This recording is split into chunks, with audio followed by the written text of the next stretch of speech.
कर भला तो हो भला। दोस्तों एक तस्वीर मैं आपको दिखाता हूं। इस तस्वीर में आप थोड़ा ध्यान से देखिएगा क्योंकि ये तस्वीर एक ऐसे व्यक्ति की है जो कभी राजकीय प्रवक्ता भी हुआ करते थे। यहाँ पर 3 तस्वीर दिखाई जा रही है। पहले तो योगी आदित्यनाथ जी, दूसरी तस्वीर है हमारे देश के होनहार प्रधानमंत्री नरेंद्र मोदी की, उसके बाद तस्वीर है आचार्य प्रमोद कृष्णम की। ये तस्वीर आचार्य प्रमोद कृष्णम की उतावली हो रही थी बीजेपी में शामिल होने की। इनका दिल कहीं और दिमाग कहीं और रहता था। वो कहावत है ना कि तन कहीं अलगट मन कहीं अलगट ध्यान कहीं अलगट, ये सारा चीज आचार्य प्रमोद जी का था। कांग्रेस ने इन्हें निकाल कर काफी बेहतर किया है। आपको बता दें कि अगर आपका दिमाग कहीं और है और आपका मन कहीं और लग रहा है तो दोनों काम नहीं कर पाएगा। और ठीक आचार्य प्रमोद जी वैसे ही कर रहे थे, तो इनको निकाल करके कांग्रेस ने ठीक किया। और आज वो तमाम खबर हम आपको बताएंगे जो लगातार वायरल है। साथियों बता दें कि बीएसपी हो या बीएसपी का कोई भी कार्यकर्ता, जब तक ठोस सबूत उसके पास नहीं आ जाता, संवैधानिक रूप से वो सही नहीं होता, तब तक उस पर बातचीत नहीं करती। आज ऐसी एक खबर है बहन जी के बारे में जिसे बताने की मैं आप लोगों को कोशिश करूंगा। इस खबर को भी शेयर कीजिएगा ताकि वो खबर सभी लोगों तक पहुंच जाए। चलिए आज की वीडियो हम शुरू करते हैं। नमस्कार दोस्तों, मैं हूं पराग और आप देख रहे हैं देसी पीएसपी ब्लॉग। आज जो सारी खबरें वायरल है उन खबरों के साथ एक खबर हम और जोड़ेंगे जो विश्वनाथ पाल जी की है। उत्तर प्रदेश के बसपा अध्यक्ष हैं। सोचिए, उत्तर प्रदेश के प्रदेश अध्यक्ष बसपा के हैं और इन विषयों पर उन्होंने नजर डाला है जो उत्तर प्रदेश में पेपर लीक हुआ है। पूरे देश में हंगामा मचा हुआ है। विश्वनाथ पाल ने कैसे इस पर सफाई दी है ये जानना बहुत जरूरी है। लेकिन आपको बता दें कि पूरे देश में एक अफवाह फैलाई जा रही है बहन जी को लेकर के। बहन जी को लेकर के एक अफवाह ये फैलाई जा रही है कि बहन जी गठबंधन में आ सकती हैं या बहन जी गठबंधन ना करके बीजेपी का फायदा करा रही हैं। कभी ये कहा जाता है कि मायावती जी औंठी क्या है, उनको छोड़िए, वो जीरो पार्टी हैं। मायावती जी ने आज फिर साफ क्लियर कर दिया है कि मैं बार बार यही कह रही हूं कि मैं किसी गठबंधन में शामिल नहीं होंगी और मैं चुनाव अकेले अपने जनता के दम पर लड़ूंगी और जीतूंगी भी। लेकिन बार बार मेरे कहने पर भी लोग ऐसी अफवाहें फैला रहे हैं। इस अंध विश्वास में कोई ना पड़े, बहन जी ने साफ तौर पर कह दिया है। फिर आपको क्या लगता है कि ये कौन लोग हैं जो अफवाह फैलाने की कोशिश कर रहे हैं?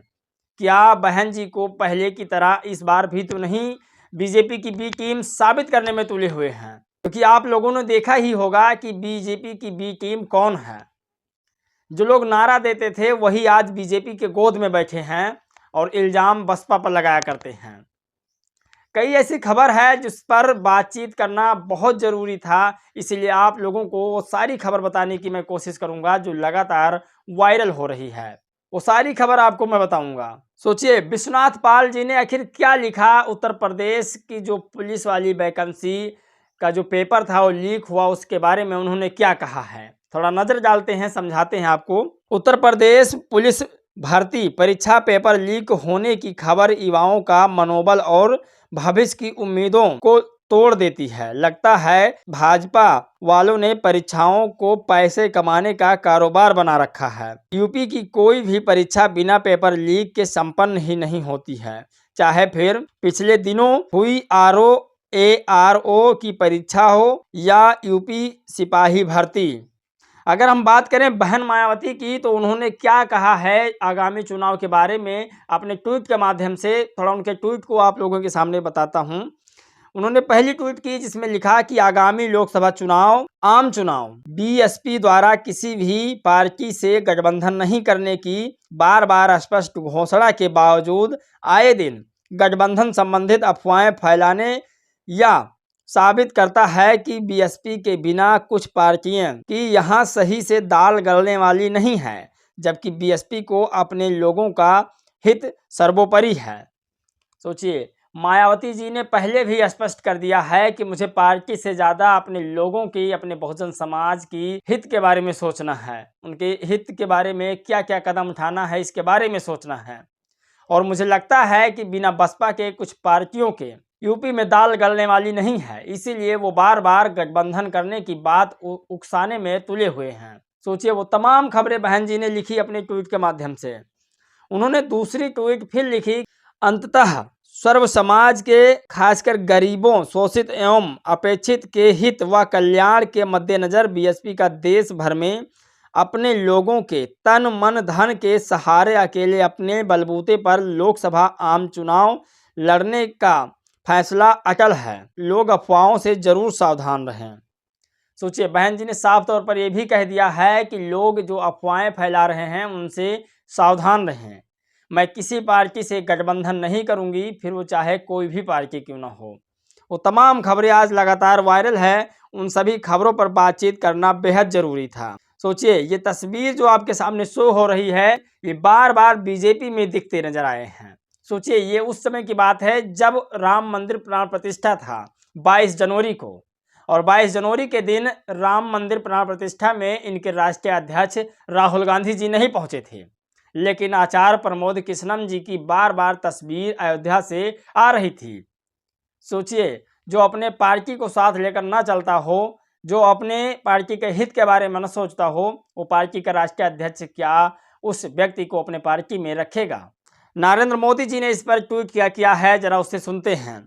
श्री कलिकधाम मंदिर के शिलान्यास में उपस्थित का गौरव प्राप्त हुआ। मैं आध्यात्मिक उद्यान और सामुदायिक सेवा की दिशा में आचार्य प्रमोद कृष्णम जी के प्रयासों की सराहना करता हूँ। सोचिए, तारीफ किया है आचार्य प्रमोद कृष्णम जी की। हाँ, हो सकता है कभी राहुल गांधी ने आचार्य प्रमोद जी की तारीफ ना किया हो, इसीलिए वो छोड़कर टाटा बाय बाय कह गए। चंद्रशेखर आजाद रावण ने भी इस पर कुछ ट्वीट किया है, जिसके बारे में जानना बेहद जरूरी है। उन्होंने लिखा कि चुनाव से पूर्व किसी बड़ी पार्टी की घोषणा और फिर कई कारणवशों से भारतीय का अटक जाना भाजपा की सरकारों का युवाओं का भरमाने का प्रयास होता है। एक बार फिर चुनाव लोकसभा से पूर्व जिसे सबसे बड़ी भर्ती बताकर प्रचारित किया गया, उस भर्ती का पेपर लीक हो गया। जो सरकार एक पेपर की सुरक्षा नहीं कर पा रही है, वह प्रदेश की समस्त जनता की सुरक्षा कैसे करेगी। पेपर लीक होना युवाओं के भविष्य के साथ खिलवाड़ है और उत्तर प्रदेश की योगी सरकार पर बड़ा एक सवाल है।